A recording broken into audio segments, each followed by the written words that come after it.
Today we're going to explore the role of women during the Progressive Era, so the late 1800s, early 1900s.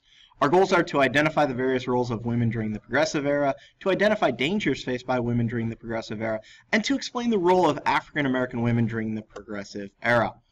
So first of all, if we look at the role of women, women have two very, very different roles in the Progressive Era depending on their class, depending on how much money they have.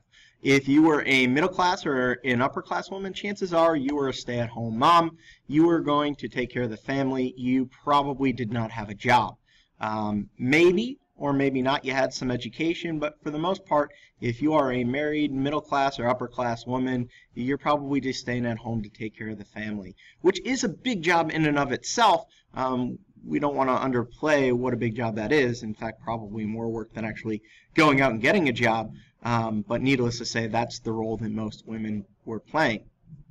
Now, some women were educated during the Progressive Era, although not a lot of women. So during the Progressive Era, many colleges began admitting women for the first time, or some of those colleges that have banned women in the past will start allowing women to attend.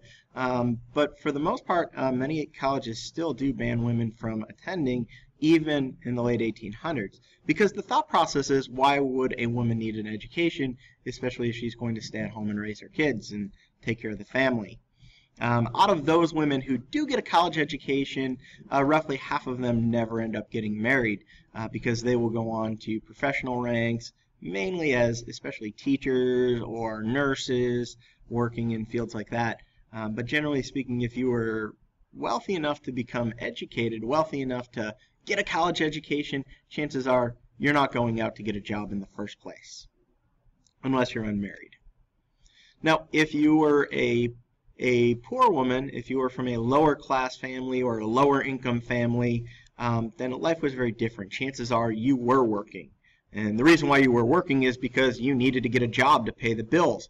Without women working, many families couldn't afford to pay their bills. They couldn't afford the food and the clothing. Remember, during the Progressive Era, a lot of people don't have a lot of money. They're living in tenements, nasty working conditions, treatment of immigrants. You remember the whole idea. So by the year 1900, roughly 20% of women fall into this lower income category, and they have to have jobs. They have to work. They have to try to make enough to get their family to survive. And so a lot of the jobs taken by women were manufacturing jobs, but they weren't working in the auto factories building cars. Roughly the 25% of women working in manufacturing were working in things like sewing factories, textile factories, and these were many of the lower skilled jobs out there. Jobs that required a lot of repetition. That's not to say that they were easy jobs, they just didn't require a lot of education to do. So one of the problems with many women working in the workplace is that workplace conditions are dangerous. We know that they're unsafe for men, and they're also unsafe for women. And not only that, but they're getting paid pretty low wages in order to do it. Many women, even if they were doing the exact same job as a male, they would get paid roughly half of what most males get. And of course, the working hours are long. For many, it would be an 8, 10, 12, 14-hour day. And so, of course, that leads to dangerous conditions as well. As you get sleepy and you're working around machinery, you tend to slip up, you tend to make mistakes. Probably one of the most famous places out there is the Triangle Shirtwaist Factory. A shirtwaist is a fancy way of saying sort of the blouse, sort of the shirt that many women would wear during the late 1800s, early 1900s. And so the Triangle Factory was in New York City, and one of the things that happened is management was worried that many of the women would try to steal from the factory. There was no basis for this, but they thought that the women might steal. So what they did is they would lock the doors and they would search everybody on the way in and search everybody on the way out just to make sure that nobody was stealing from the factory. Now, this is all good, this is all fine, except if you have a fire. March 25th, 1911, this factory caught on fire, and many of the women were trapped on the upper stories of the building. And when all was said and done, many women ended up dying.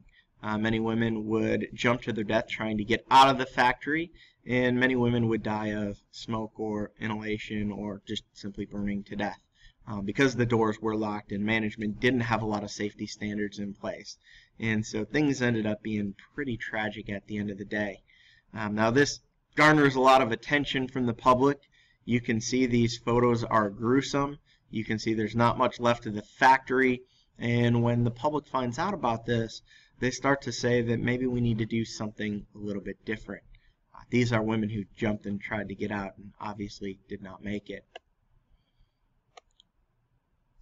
Here's some pictures from afterwards, women lined up in the coffins, and just a terrible story.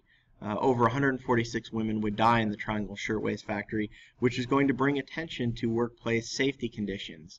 Because the doors were locked, because women couldn't get out, and because management didn't bother to come and get them, they tried to save themselves first. These women would pass away, and this really angers a lot of the American public at the time. So we'll watch that video in class. Now, another role of women during the Progressive Era, I think it would be remiss if we didn't talk about African American women. And many African American women by this point in time are fighting for their rights, fighting for their freedoms. We know that slavery has been ended, but there are still Jim Crow laws, still a lot of discrimination in America. And so a lot of African American women are going to fight for their rights. And they do this by forming the National Association for Colored Women in 1896. By the way, the word colored today is not an acceptable term, but in the late 1800s certainly was. And so the women who belonged to this group were fighting for suffrage. They were fighting for the right of women to vote, including African American women, obviously. And they were also fighting for education. Many African American women were living in lower class families, couldn't afford an education, and they wanted the right to get an education. So the National Association for Colored Women would fight for that. They would also try to create better opportunities for women by building nurseries and reading rooms and kindergartens. This is really important because back in those days, remember, women were responsible for taking care of the children, and if you were so busy taking care of the children, you probably couldn't go out and get an education, or you couldn't go out and get a job.